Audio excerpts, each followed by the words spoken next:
everyone, this is Ethio Social Science. Kun Ethio Social Science dha.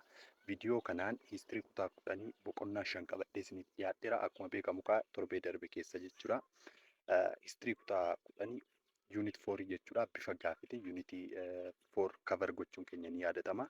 Video kanaan immoo unit 5 haga Korean War jedhutti bifa gaaffiitiin unity kana kan ilaallu ta'a jechuudha. Okay, gaaffii jalqabaatirraa kan eegalu ta'a jechuudha. Okay, unity 5 irratti jalqaba yookiin mata dureen barnoota keenyaa kan jiru maalidha? The United Nations Organization jedha jechuudha. Dhaabbata walta'iinsa addunyaa yookiin dhaabbata mootummoota addunyaa kan jedhuuni bifa gaaffiitiin as keessaas gaaffii kurna wayii baasee jira jechuudha. Toora tooraan waliin ilaalaa deemnaa jechuudha. Okay, gaaffii jalqabaa maal jedha? The predecessor of the United Nations was A. NATO, B. Warsaw, C. League of Nations, D. World Organization Trade jedha jechuudha. Gaaffii keenya irratti maal jechuu barbaadeeti? Dhaabbanni mootummoota addunyaa yookiin United Nation kan jennu dhaabbata isa kan bakka bu'ee nuun jedha jechuudha. So dhaabbanni kuni kan inni bakka bu'ee dhaabbata League of Nation jedhamuti jechuudha. League of Nation bara waraana yookiin waraana addunyaa tokkoffaa irratti xumura waraana addunyaa tokkoffaa irratti kan hundeeffame yoo ta'u, United Nation yookiin immoo dhaabbata mootummoota gamtoomanii kan jennu immoo waraana addunyaa lammaffaa xumura waraana addunyaa lammaffaa irratti kan hundeeffame jechuudha. Bara 1945 kan hundeeffame jechuudha. Kanaafuu League of Nation gaafa hojii isaa dadhabu waraanni addunyaa lammaffaan akka ka'u ta'ee jechuudha. Nageenya eegsisuu dadhabuudhaan waraanni addunyaa lammaffaan akka ka'u ta'ee jechuudha. Kanaaf United Nation kun League of Nation kan jedhu bakka bu'aa jechuudha. Kanaaf deebiin keenya maal ta'a? C ta'a jechuudha. Okay. Asirratti ibsa gabaabaa qaba. When League of Nation was filed to achieve its most fundamental goal of preventing another global war that finally led to its demise jedha jechuudha. Yommuu ergama isaa baachuu dadhabu waraanni addunyaa lammaffaan ni baname jechuudha. Kanaaf waraanni addunyaa lammaffaan kun yommuu bakka qabatu League of Nation guutummaa guutuutti hin kufee jechuudha. Xumura irratti immoo waraana addunyaa lammaffaa xumura bara 1945 UN yookiin United Nation Organization addunyaa kanaaf dhaabbatee jechuudha. Gaaffii tokkoffaa haala kanaan xumurree jirra jechuudha. So gaaffii lammaffaan maal jedha? Among the following, which one is not express the purpose of the UN jedha jechuudha. Kanneen armaan gadii keessaa barbaachisummaa dhaabbata gamtoomanii yookiin UN United Nation kan jedhu kana kan hin ibsine kamidha? Barbaachisummaa isaa kan hin ibsine kamiin jedha?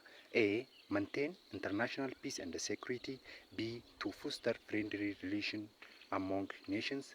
C. To attack the weakness nation. D. To collaborate in the resolution of international economic, social, cultural and humanitarian problems. Asirratti barbaachisummaan dhaabbata gamtoomanii yookiin UN kan jennu kuni aan maal jedha? Nagaa fi tasgabbii biyyootaa eegsisuuf jedha. Inni kuni purpose UN jechuudha. Gaaffiin keenya garuu maal jedha? Not express the purpose of the UN nuun jedha jechuudha. Biirra kan jiru immoo walitti dhufeenya nation yookiin biyyootaa cimsuudha jedha. Siirra kan jiru immoo nation yookiin biyyoota dadhaboo ta'an attack godhuudha jechuun yookiin miidhaa irratti geessisuudha jedha. Diin immoo to collaborate the resolution international economic karaa diinagdee, karaa hawaasummaa, karaa aadaatiin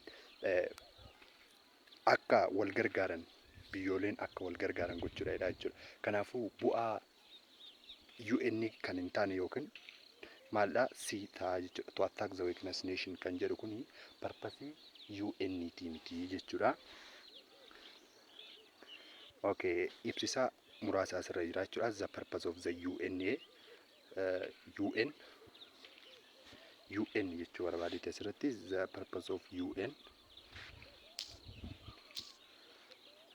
barbaachisummaa UN kan jedhu akkuma filannoo irratti kaa'anii to maintain international peace and security, to foster friendly relations among nations, to collaborate in the resolution of humanitarian problems, to promote respect for human rights and fundamental freedoms and protect the earth and its environmental jedha jechuudha.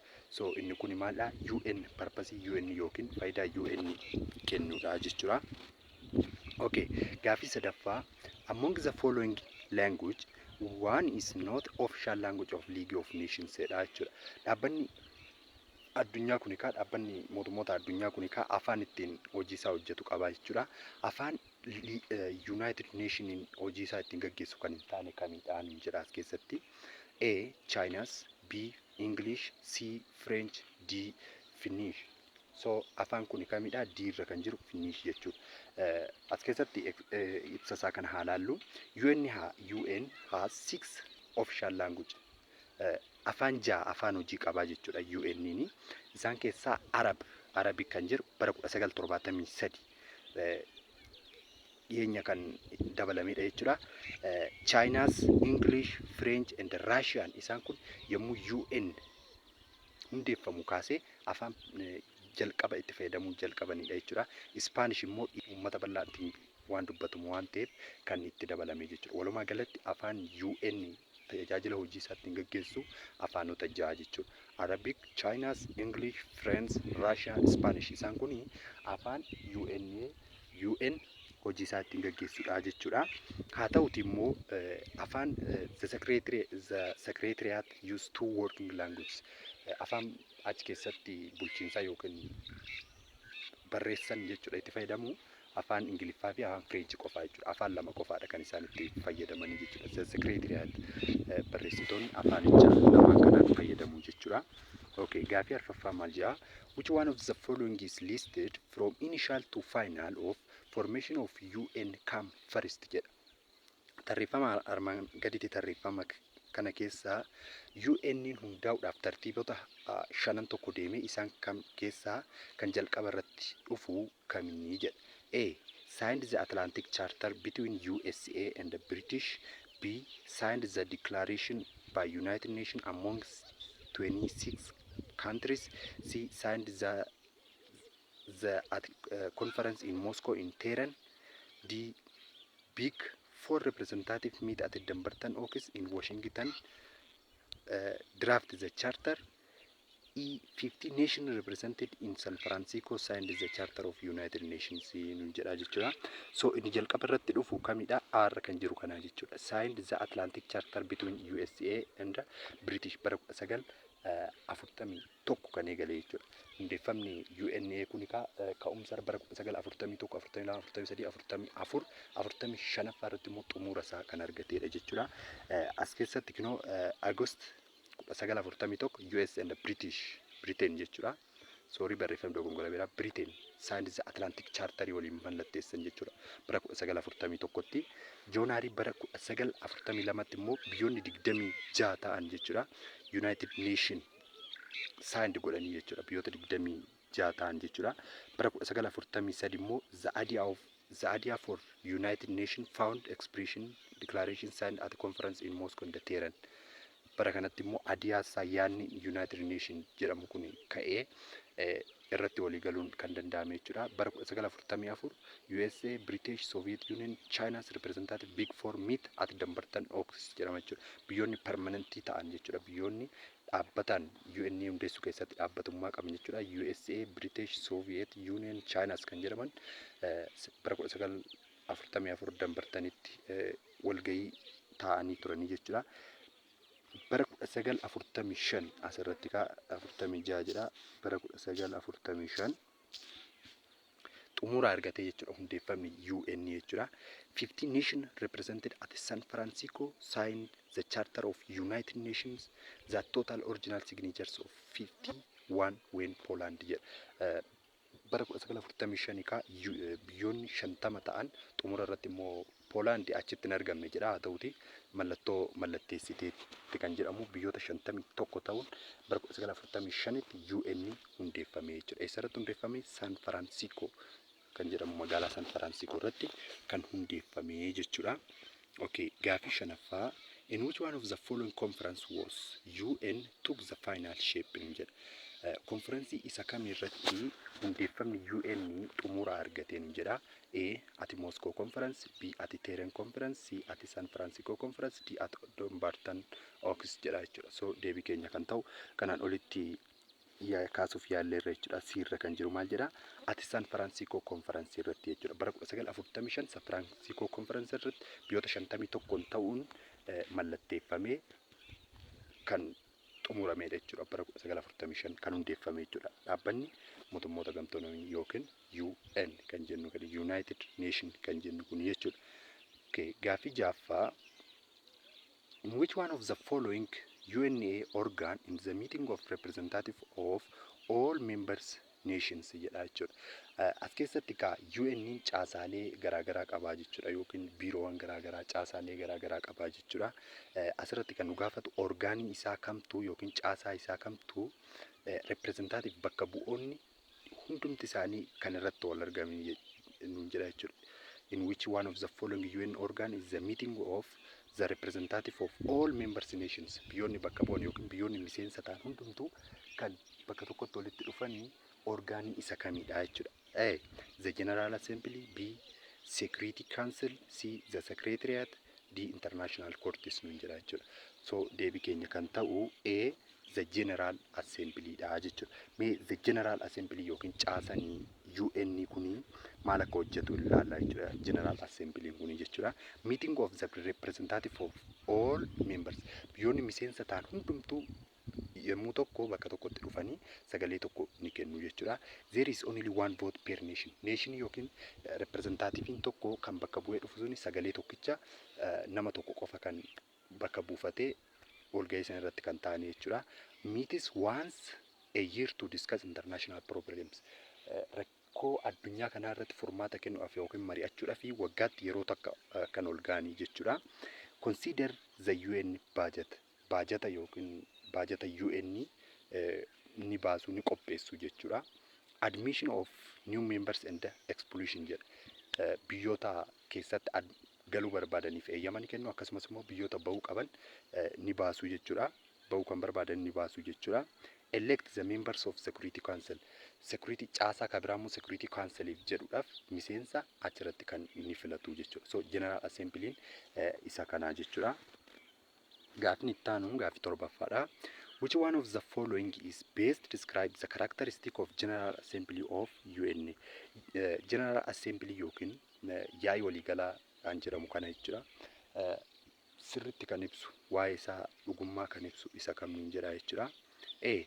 Comprises 5 permanent members. B. Its members are meet once annually. C. Military measure against aggressors. D. All jedha jechuudha. So as keessaa deebii keenya ta'uu kan danda'u B irra kan jiru jechuudha. It is members are meet once annually. Waggaatti al tokko kan walgahanii jechuudha.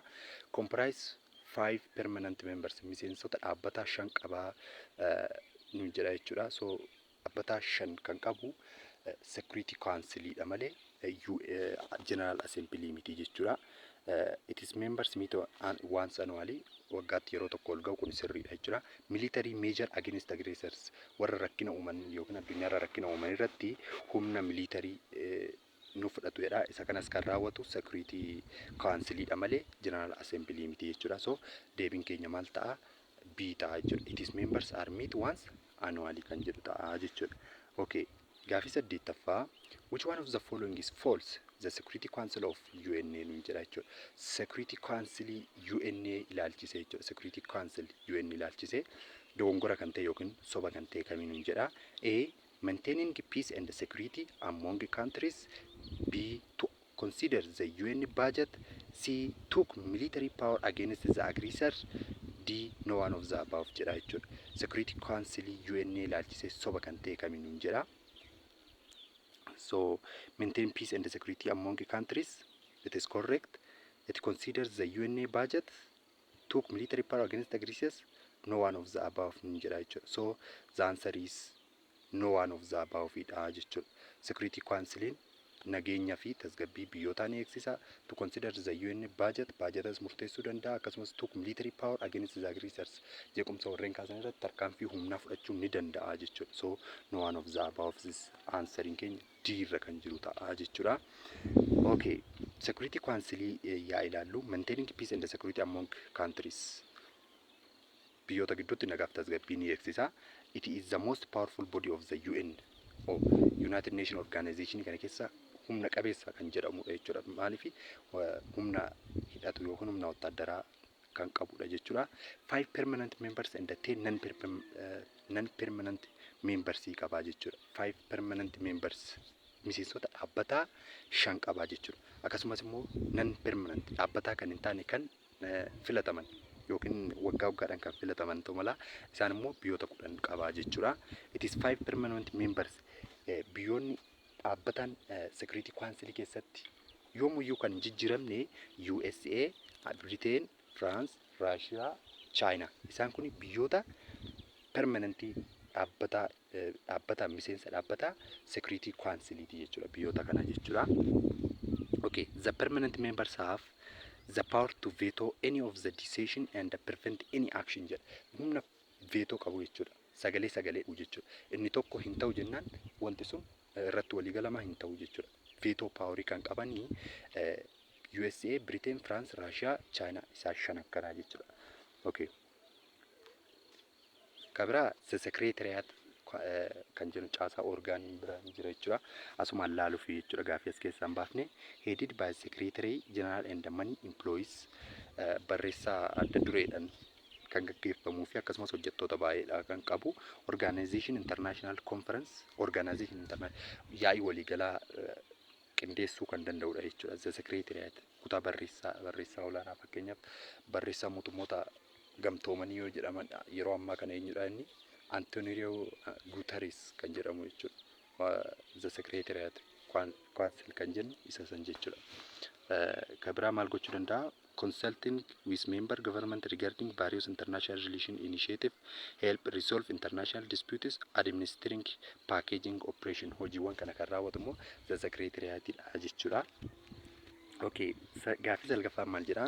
Which one of the following council of UN indeed his work in 1994 bara 1994tti hojii isaa guutuutti fixee yeroo ammaa kana hojii malee kan taa'u jechuudha. Council isa kamiinuu jedha? A. Security Council, B. Trusteeship Council, C. Secretariat, D. International Court of Justice nuun jedha jechuudha. So hojii isaa guutuutti yeroo ammaa kana dhaabee kan jiru jechuudha. Bara 1994 irraa kaasee jechuudha. B irra kan jiru ta'a jechuudha. Deebiin keenya Trusteeship Council kan jedhamu jechuudha. Dhimmoota daangaa kolonii irratti kan xiyyeeffatan jechuudha. Biyyoonni kolonii jala jiran akka karaa nagaatiin kolonii jalaa ba'an irratti kan xiyyeeffatu jechuudha. Inni kun bara 1994 yommuu Paalaw kan jedhamtu indipendentii ishii yookiin bilisummaa ishii argattee kaastee hojii dhaabeera jechuudha. So biyyoonni yeroo ammaa kana kolonii jala jiran wanta hin jirreef jechuudha. Hojii dhaabee kan jiru jechuudha. Gaaffii kurnaffaa which one of the following is the seat of International Court of Justice jedha jechuudha. Caasaa yookiin orgaanii UN kan ta'e the International Court of Justice kan ta'e teessoon isaa eessa? Seat of the International Court of Justice teessoon isaa eessa nuun jedha? A. in the Hague, Netherlands, B. in the New York, USA, C. in the Washington DC, USA, D. the answer is not allowed nuun jedha jechuudha. So deebiin keenya in the Hague Netherlands dha jechuudha. Deebiin keenya arra kan jiru kana jechuudha. In the Netherlands biyya Netherlands magaalaa Hague kan keessatti teessoon haqaa jechuudha. Seetoo International Court haqa addunyaa kan jedhamu jechuudha. Netherlands dha jechuudha. Okay.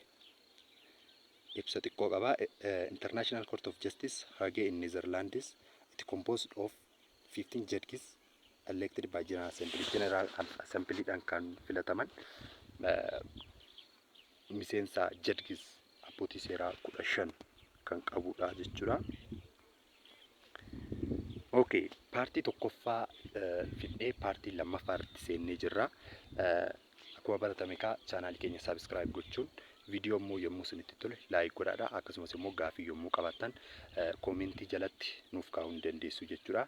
Paartii lammaffaan the rise of two superpower and the beginning of the cold war jedha jechuudha.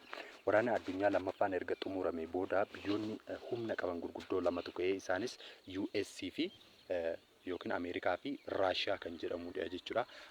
Akkasumas immoo cold war waraana propaganda kan jedhamus yeroo waraanni addunyaa lammaffaa xumuramu kan ka'edha jechuudha. So gaafilee kana keessaa kan ilaallu ta'a jechuudha. Achi jalatti mata dureen tokko US Soviet Russia relation during Second World War kan jedhu kana keessaa gaafii muraasa ilaallaa jechuudha. Gaafii 11ffaa maal jedha? Which one of the following statement is describe the relation between US Soviet Russia during the post Second World War jedha jechuudha. Waraana addunyaa lammaffaan erga xumuramee booda walitti dhufeenyi US fi Russia yookiin US Ameerikaa fi Soviet Russia kan jedhamtu jechuudha. Walitti dhufeenyi isaanii maal fakkaataan jedha. Post Second World War waraana addunyaa lammaffaan erga xumuramee booda walitti dhufeenyi US fi Soviet Russia maalidhaan jedha. A. The US and Soviet Russia had a strong ideological relationship. B. The US and Soviet Russia had military alliance. C. The US and Soviet Russia had different ideological and government structure. D. The economy of both US and Soviet Russia had the same jedha jechuudha. So as keessatti ka ideological isaanii wal fakkaataa miti. So kanaafuu aan hin ta'u. The US and Soviet Russia had military alliance walitti hidhansa gareedhaan yookiin wal gargaarsa humna nageenyaa qabu jedha. Inni kunis hin ta'u. US and Soviet Russia had different ideological and government structure. Ideologiidhaanis akkasumas immoo sirna bulchiinsa mootummaatiinis gargariin jedha. So deebiin keenya kan ta'u C yookiin caarra kan jiru ta'a jechuudha. C is the correct answer. D maal jedha? The economy of both US and Soviet Russia had the same jedha jechuudha. Economy isaanis gargariidha jechuudha malee tokko miti jechuudha. Kan US capitalistiidha, kan Russia immoo communistiidha jechuudha. So economy isaanis tokko miti jechuudha. Kanaafuu deebiin keenya maal ta'a? C. The US and the Soviet Russia had different ideological and government structure kan ta'u jechuudha. Okay, ibsa qaba. Tension between Soviet Union and the US increased from 1945 up to 1947. Bara 1945 yommuu waraanni addunyaa lammaffaan xumuramu kaasee haga bara 1947 jechuudha. US fi Soviet Russia gidduutti jechuudha. Wanti nagaa ta'ee hin jiru jechuudha. Walqeeqootu jira jechuudha. Not had any good relationship. Walitti dhufeenya gaariin isaan gidduu hin jiru jechuudha. Karaa maaliitiin? Karaa ikonoomikaalii, karaa dinagdeetiin, politikaalii, karaa siyaasaa akkasumas immoo gavarnimentaalii, karaa bulchiinsa mootummaa isaaniitiinis wanti walitti isaan dhufuun qabanii jechuudha. So biyyoonni kun akka diinatti kan wallaalaa turan jechuudha. Cold Warriin irree akka uumamuuf sababa isaan ta'an biyyoota kana lamaanii jechuudha. Okay, gaafiin keenya 12ffaa maalluun jedha? Which one of the following statement is describe the satellite state of Russia? Satellite state Russia ilaalchisee yookiin satellite state Russia kan ibsu kamidha jechuudha. A. Established by USSR to protect from US. B. Established by US to attack Russia. D. All are correct except B nuun jedha jechuudha. Satellite state of Russia ilaalchisee kamtu nuun jedha jechuudha. A. Established by USSR to protect from US kan jedha jechuudha. So deebiin keenya maalidha? R kan jiru jechuudha. USSR dhaan kan hundeeffame Ameerikaa irraa of eeguudhaaf jechuudha. Deebiin keenya kan ta'u isaa jechuudha. Ibsa qaba. Established by Joseph Stalin. Joseph Stalin ministeera muummee Russia yeroo sanaati jechuudha. Wanted to protect USSR from further attack and allies to communism along its western border nuun jedha jechuudha. Okay. Gaafiin keenya 13ffaan the political, military and ideological barrier created by Soviet Union after Second World War to seal off itself and its satellite state from open contact with the West and other non-communist areas was known as A. Red Boundary, B. Iron Wall, C. Iron Curtain, D. River Boundary. So deebiin keenya maalidha? Iron Curtain jechuudha. Sarara yaadaa Soviet Union fi sarara yaadaa Soviet Union fi USA addaan qoodee jechuudha. Imaginary line kan jedhamudha. So Iron Curtain jechuudha. Kaartaa irra laaluu dandeessu jechuudha. Naannoo barnoonni kun jiru kaartaa irra ni mul'ata jechuudha. Okay. mata dureen keenya inni itti aanu Cold War, waraana Cold War jedhamu kana jechuudha. As keessaa gaaffii muraasa ilaalla jechuudha. Gaaffii 14ffaa in which period Cold War had taken place jedha. Cold War'n yookiin waraanni propagaandaa jedhamu kun jechuudha. Cold War jechuun waraana meeshaa walitti dhukaasuudhaan wal lolanii miti jechuudha. Sagaleedhaan yookiin yaadan ati akkas goote sagalee walitti daddarbatanidha jechuudha malee walitti dhukaasanii lubbuun namaa kan keessatti badee miti jechuudha. Cold War kan jennu jechuudha.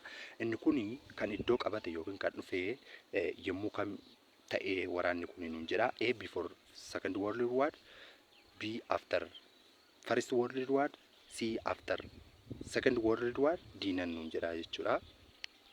So deebiin keenya C after Second World War dha jechuudha. Waraanni addunyaa lammaffaan erga xumuramee booda jechuudha. Cold War kan jedhamu yookiin propaganda war yookiin World War irree ni jedhama jechuudha. Waraana jechaa jechuudha. Kan bakka qabate waraanni addunyaa lammaffaan erga xumuramee booda jechuudha. So the correct answer is C. Ibsa qaba.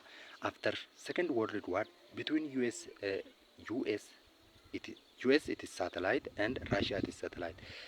Biyyoota US ta'anii fi akkasumas immoo hordoftoota US ta'an akkasumas immoo Russia fi satellite gidduutti waraana maaliti jechaa ture jechuudha.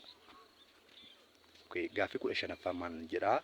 Which one of the following is the basic difference between the USA and Soviet Union? Garaagarummaan USA fi Soviet Union yommuu waraana addunyaa yommuu Cold War kana garaagarummaa isaanii maalidhaan ture nu jedha jechuudha. A. Ideologically, B. Structure of government, C. Economic system, D. All nu jedha jechuudha. So garaagarummaa isaanii kana hundumaanuu tureera jechuudha. So deebiin keenya maal ta'a? All jechuudha. Ideologicallyidhaan garaagarummaa qaba yaadan jechuudha. US capitalistii jedha. Russian immoo communistii jedha jechuudha. Structure of governmentidhaanis garaagarummaa qabu jechuudha. Asirratti ibsa qaba jechuudha. Sorry, ibsa nan kaa jedhee dhiise ibsa qabaayyuu kitaaba keessanirra bifa gabateetiin kan jiru wayii ilaaluu dandeessu jechuudha. Economic systemidhaanis garaagarummaa qabu jechuudha. Economic systemidhaan capitalistic communistidha. Structure of governmentidhaan immoo kan USA jechuudha. Mootummaan USA multi partidha jechuudha. Kan Russia immoo moonodha jechuudha. Mootummaa tokkotu bulchaa jechuudha. Okay, gaaffii 16ffaa. One of the following is not the strategic competition between USA and Russia nu jedha jechuudha. Kanneen armaan gadii keessaa USA fi USSR yookiin Russia jechuudha. Yommuu Cold War kan isaan ittiin waliin hin dorgomne strategic competition kan hin taane kamiin jedha. A. The army race, B. shooting weapon, C. propaganda, D. aid programming dhaan jedha jechuudha. So the correct answer is B. shooting weapon dha jechuudha. Kun strategic competition isaanii hin turre jechuudha. Army race jechuun waraana walitti dhukaasuu osoo hin taane meeshaa waraanaa hidhachuu jechuudha. Fakkeenyaaf USSR'n nukulaara yoo hidhatte USA'nis nukulaara hidhachuu akkasitti meeshaalee waraanaatiin wal dorgomuu ture jechuudha. Shooting weapons meeshaalee walitti dhukaasuudha kun hin turre jechuudha. Propaganda waraana sagalee yookiin jechaati jechuudha. Inni kun tureera. Akkasumas immoo aid program deeggarsa biyyoota Awurooppaa yeroo waraana addunyaa lammaffaa dadhabanii turan deeggaruu irratti wal maal gochaa turanii wal dorgomaa turanii jechuudha. So deebii keenya not strategic waan jedhuuf biin shooting weapon meeshaalee walitti dhukaasuu kan jedhu strategy hin turre jechuudha. Mee army race jechuun maal jechuudha? Akkasumas immoo military alliance kanaan irra wal dorgomaa turanii aid programidhaan wal dorgomaa turanii isaan kana muraasa isaanii ilaallaa jechuudha. Army race jechuun meeshaa hidhachuudhaan wal dorgomuu jechuudha. Fakkeenyaaf bara 1945 onwards both sides have engaged in continuous nuclear and conventional arms competition. Isaan lachuu bara 1945 booda jechuudha. Wal dorgommii nuklearaa fi waraana meeshaalee gurguddaa hidhachuu keessa seenanii jiru jechuudha. Akka fakkeenyaatti bara 1952 American exploded the hydrogen bomb more powerful than atomic bomb jedha jechuudha. Bara 1952 Amerikaan maal goote hydrogen bomb oomishte jechuudha. baay'ee harka guddaadhaan atoomik boombii kan caalu hadroojin boombii kan jedhu oomishte jechuudha Ameerikaan bara 1952. Kanaaf immoo dorgommii keessa waan jiraniif jechuudha Raashiyaanis immoo taa'uu qabdu jechuudha. Maal goote bara 1953 Raashiyaan maal goote hadroojin boombii ishiinis deebite oomishte jechuudha. Amma dorgommii keessa jiru jechuudha. Army race kan jennu isa kana jechuudha.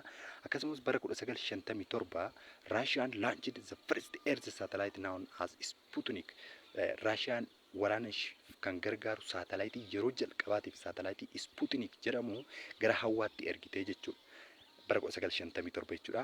Ameerikaan immoo kanaaf deebii kennuudhaaf jettee bara 1958 waggaa isaatti jechuudha launched satellite to orbit. Ishiinis gara saatalaayitiitti gara orbititti saatalaayitii ishii ergitee jechuudha. So saatalaayitii gara hawwaatti erguu isaanii maaliif isaan barbaada? Istiraateejii bakkee barbaadan laalanii dhukaasuudhaaf akka isaaniif toluufi jechuudha. So biyyoonni kun lamaan amma lachuu erganiiru jechuudha waggaa waggaatti jechuudha. Both sides had nuclear power. Xumura irratti kaa biyyoonni kun lamaanii sodaa keessa kan galanii lachuu isaanii nukulaara hidhachuu isaaniiti jechuudha. Nukulaarri hidhachuu isaanii kun immoo nukulaaran wal rukutanii wal sodaachisuu osoo hin ta'in nukulaarrumti isaan keessa jiraachuun kan isaan sodaachisu ture jechuudha. Maaliif nukulaarri tokko dhukee jechuun addunyaa kana balleessuu waan danda'uuf jechuudha. Nukulaara jechuun meeshaa cimaa baay'ee sodaachisaa yeroo tokko dhukaa'uudhaan naannoo baay'ee barbadeessuu kan danda'u jechuudha. Kanaaf nukulaaruma sanuu hidhachuu isaanii biyyuma isaanii keessatti argamuu isaanii baay'ee sodaa ture jechuudha. Walitti dhukaasuun hafeetoo jechuudha.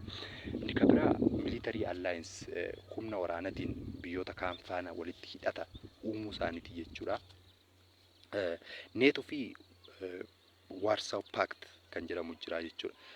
NATOni by American other nation Great Britain biyyoota akka France, Great Britain kan jedhamtu France, Italy, Portugal, Norway, Denmark, Iceland, Canada, Belgium, Netherlands, Luxembourg, Greece, Turkey joined in. Turkiin bara 1952 joined kan gootedha. West Germany immoo bara 1955 kan itti makamte jechuudha. Isaan kun wal ta'anii maal uumanii NATO North Atlantic Trade Organization kan jedhamu uumanii jechuudha. Akkasumas immoo isa kanaaf deebii kennuudhaaf immoo Raashiyaanis immoo Warsaw Pact hundeessite jechuudha. Biyyoota akka East German, Czechoslovakia, Hungary, Romania, Bulgaria, Albania biyyoota kana wajjin wal ta'uudhaan Warsaw Pact hundeessanii jechuudha. Amma Ameerikaan humna NATO paaworii qabdi jechuudha. Biyyoota ishii gargaaran biyyoota baay'ee qabdi jechuudha. Raashiyaanis immoo Warsaw Pact hundeessanii jechuudha. Military alliance isa kana lamaan hundeessanii jechuudha. Gara deeggarsaatiin immoo akkamitti wal dorgomaa turanii Marshall Plan kan baase US dha jechuudha. United States America kan jedhamtu jechuudha. To stop spread of communism, sirna communismii Raashiyaa keessaa dhaabuuf jecha Marshall Plan hundeessite jechuudha. Marshall Plan jechuun biyyoota Awurooppaa maallaqa itti erguudhaan akkasumas immoo deeggarsa wantoota garaagaraa itti erguudhaan sirna communismii akka isaan hin hordofne akka gara US'tti deebi'an gochaa turuu ishiiti jechuudha. Marshall Plan jedhama jechuudha. Akkasumas immoo help economic of Europe yeroo waraana addunyaa lammaffaatiin barbadoofte deeggaruudhaaf ture jechuudha. Marshall Plan kan ba'e jechuudha. Isa kana immoo deebii kennuudhaaf Raashiyaan maal hundeessite? Molotov Plan kan jedhamu hundeessite jechuudha. Maaliif Molotov Plan hundeessite? To reject the US working on the stop of communism jedha. US wanta ishiin communismii dhaabsisuuf hojjechaa jirtu kana reject gochuuf yookiin ofirraa dha'uudhaaf jechuudhaaf Molotov Plan hundeessite jechuudha. Raashiyaanis jechuudha. So karaa kanaan irree wal dorgomaa turanii jechuudha. Inni kan biraa proxy war, propaganda, espionage isaan kunis akkuma jiranitti jechuudha. Odeeffannoo propaganda jechuun sagaleedhaan wal jechaan waliin jechuu, espionage odeeffannoo karaa adda addaatiin funaanuudhaan waraana akkanaa kun amala waraana cold wariti jechuudha. Okay, gaaffii keenya 14ffaan amma immoo division of German akkamitti qoqqoodamte waraana cold war kana keessatti kan jedhu ilaallaa jechuudha. After conquering Nazi German in Second World War, the occupying powers split Germany into 4 zones. Among themselves, what are those countries? Biyyoonni German iddoo afuritti qoodamte jechuudha. Waraana addunyaa lammaffaa booda jechuudha. So biyyoonni kun eenyu fa'i nuun jedha. A. Britain, France, Soviet Union and the United States. B. UK, France, Soviet Union and the US. C. A and B are answer. D. Portugal, France, Spain and China nuun jedha jechuudha. So biyyoonni Jarman kana qooddatan biyyoota afurii isaanis eenyudha. R kan jiru Britain, France, Soviet Union and United States biyyoota arfan kanaa jechuudha. So deebiin keenya maal ta'a? C ta'a jechuudha. A and B are correct answer. Sababni isaa Britain jechuun maqaa biraa maalii qabdi? UK, England irree jedhamuu dandeechi jechuudha. France, Soviet Union and United States immoo USA dha jechuudha. So isa kanaan akkasiin hin dogongorsiisne jechuudha. Britain tuni Great Britain jedhamti. England maqaa baay'ee qabdi jechuudha. So haala kana jechuudha. Deebiin keenya C ta'a jechuudha. Okay, gaafii 18ffaa. Situation in Asia during the Cold War, Japan, Korea, China, Vietnam jedha jechuudha. Hunda isaa xumuruuf hin dandeenye haa ta'uti Cold War ilaalleerra. Cold War keessatti Japan akkam turte, akkasumas immoo Kooriyaan akkam turte, Chaayinaan akkam turte, Vietnam akkam turte kan jedhudha jechuudha. Ardii maalirra jiru isaan kuni? Ardii Eeshiyaatirra jiru jechuudha. So gaafii keenya 18ffaa maal jedha? Which one of the following is true about the Japan during before and after Cold War respectively jedha jechuudha. Wal duraa duuban jechuudha. Cold Wariin dura akkasumas immoo Cold Wariin booda Japan maal keessa turte nu jedha. A. Most industrialized, then destruction of manufacturers. B. Destruction of manufacturers, then industrialized. C. Good relationship with USA, then bad. D. All are correct nu jedha jechuudha. So deebiin keenya maal ta'a? Destruction of manufacturers, then industrialized jechuudha. Before Cold War maal taate turte? USA dhaan rukutamtee barbadooftee turte jechuudha. Destruction magaalaa ishii lamaan Nagasaki fi Hiroshima kan jedhamu jechuudha. USA dhaan rukutamee barbadooftee turte jechuudha. Cold War booda immoo USA dhaan deeggaramte industrialized kan taate jechuudha. So deebiin keenya B dha jechuudha. So asirratti ibsi taate destroyed in the USA in the Second World War. Destroyed by the USA jechuun barbaaditi. Difama USA dhaan barbadoofte jechuudha. Second World War keessatti jechuudha. Lost it is two cities by USA. USA dhaan magaalota ishii lama dhabde jechuudha. Japan jechuudha. Support xumurarra immoo maal taate? USA rukuttee barbadeessiteen dhiisne jechuudha. Cold War keessatti yookiin bara 1945 booda jechuudha gargaartee jechuudha. USA gargaartee ni jechuudha. Bara 1985 immoo second largest industry in the world addunyaarra biyya industirii qabdu sadarkaa USA yookiin Ameerikaa ta'anudha. Sadarkaa lammaffaa irratti kan argamtu jechuudha. Japan jechuudha. Gaafii 19ffaa during the Second World War, China was occupied by US, Japan, Korea, Russia. So deebiin keenya maal ta'a? Japan jechuudha. Yommuu waraana addunyaa lammaffaa keessatti Chaayinaan kan ishiin qabamte eenyudhaani? Jaapaniin ture jechuudha. Okay, asirratti ibsa bal'aatu jira. Isa kan laallee xumurra jechuudha viidiyoo har'aa. Okay, China occupied by Japan. Waraana addunyaa lammaffaa keessatti Jaapaniin qabamte jechuudha. There are two conflicting parties in China's. China keessatti civil wariin tureera jechuudha. Chaayinaan keessatti paartiin lama erga tokko aangoo qabachuudhaani walii isaanii wal lolaa turanii jechuudha. Akkasuma isaan kun maal jedhamu? Nationalist or Kuomintang Party led by Chiang Kai-shek nama jedhamu kan hoogganamu Kuomintang Party yookiin Nationalist Party kan jedhamu jira jechuudha. Inni kan biraa immoo China's Communist Party led by Mao Tse-tung nama jedhamu kan hoogganamu jechuudha. Paartilee lamaan kanatu jira jechuudha. Kana booda maaltu ta'e? Had agreed to stop their civil war and form united front against the common enemy Japan. Wal waraanaa turanii jechuudha. Paartiiwwan lamaan kuni xumurarra garuu Japan of keessaa baasuudhaaf jechuudha. Isaan lamaanuu maal ta'anii walii galanii diina isaanii Japan kan taate dura dhaabbachuu eegalanii jechuudha. Their alliance had broken down after the end of the war. Waraanicha erga Japan injifatanii of keessaa baasanii booda immoo maal ta'e? Gareen isaanii walitti hidhamanii Japan dura dhaabbatan sun ammas gargar diigamee ammas maal gochuu dammaranii wal waraanutti eegalanii jechuudha. During the civil war, the China Communist Party won and gained upper and forced the Kuomintang government to flee to Taiwan or Formosa. During civil war yommuu wal waraanaa turanitti jechuudha. yommuu wal waraanaa turanitti jechuudha maaltu ture dursa China Communist Party kan jedhamu jechuudha. China Communist Party jechuudha. Kumtang government partii Kumtang jedhamu kana ari'ee ture jechuudha. Kana booda eessatti baqatanii Kumtang partii gara Taiwan iddoo jedhamtutti baqatanii jechuudha. Yookiin yeroo sanatti maal jedhamti? Formosa iddoo jedhamtutti baqatanii jechuudha. During the civil war period, the American were supporters of the Chiang Kai-shek government.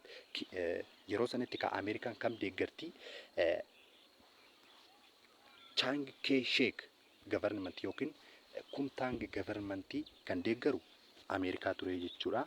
USA government continued to support the nationalist government in Taiwan. Nationalist government jechuun Kumtangidha. Kan inni ittiin hoogganamu Chiang Kai-shek nama jedhamuun jechuudha. USA immoo deeggaraa turte jechuudha Taiwan keessatti jechuudha. Akkasumas immoo Russia support the communist China Communist Party Sino-Soviet Treaty of Friendship irra waliin mallatteessanii ture jechuudha. Russian immoo CCP China Communist Party deeggartii jechuudha Soviet Union jechuudha. USA used its veto power not to admit communist China to UN. CCP yookiin communist China akka UN itti miseensa hin taane USA maal goote veetoo qabdi waan ta'eef yookiin sagaleedhaan shaaruu balleessuu qabdi waan ta'eef waan tokko USA biyyoota permanent jedhamu akka dursa laalle sana waan ta'eef jecha permanent waan taateef USA akka hirmaatu gochuu dandeessi akka hin hirmaannes gochuu dandeessi jechuudha. USA ni kanaaf veetoo paawarii ishiitti fayyadamtee communist paartiin akka miseensa UN hin taane oowwitee jechuudha USA ni. Haa ta'uutii bara 1971 PRC CCP kan jedhamu kun maalitti jijjiirame? People Republic China kan jedhamu kanatti jijjiirame jechuudha. Isaan suni UN'tti immoo maal ta'uu danda'ani? Osuma Ameerikaan mormituu UN'dhaaf miseensa ta'anii jechuudha. Kana booda maaltu ta'e? Nationalists were expelled jedha jechuudha. Yookiin warri Kumtang warri Taiwan keessa jiraatan kun jechuudha. Yookiin Kumtang kan eenyudhaan hordofaman jechuudha. Chiang Kai-shek nama jedhamu kan isaan leertaan yookiin kan isaan gaggeeffamanii Taiwan keessatti maal ta'anii ni kufanii jechuudha. Kana booda PRC People Republic China kan jedhamu Chinaan biyya taate Kumtangin immoo biyya keessaa badee jechuudha. Yeroo ammaa kana yoo ilaaltan ta'e Taiwan ofan danda'a kan jettu sababa sanarraa waan keenya fakkaata jechuudha. Taiwan yeroo ammaa kana China irraa citee nan ba'a jecha kan ishiin jirtu seenaa kanarraa dhufuu danda'a jechuudha. So gaafii keenya bifa kanaan xumurree jirra jechuudha. Inni ittaanu kanneen akka Israa'el war, Kooriyaa civil war kan jedhaman jechuudha. Bifa gaafiitiin yoo danda'ame bifa barnootaatiin fiduu danda'a. Yoo immoo yeroo hin qabu ta'e haaluma kanaan bifa gaafiitiin fidee dhufuu danda'a jechuudha. So viidiyoon keenya yommuu isinitti tole share, like akkasumas immoo YouTube keenyaaf warri haaraa taatan subscribe gochuun miseensa taadha. Bara kana haala yerootiin wal qabate jechuudha. Wantoonni garaagaraa sirriitti hin mijanne garuu bara dhufurraa jechuudha. Qabiyyee barnoota hundumaa haala gaariidhaan kan isiniif finnee dhufnu ta'a jechuudha. Ammas viidiyoo biraatiin haga wal arginutti turtii gaarii isiniif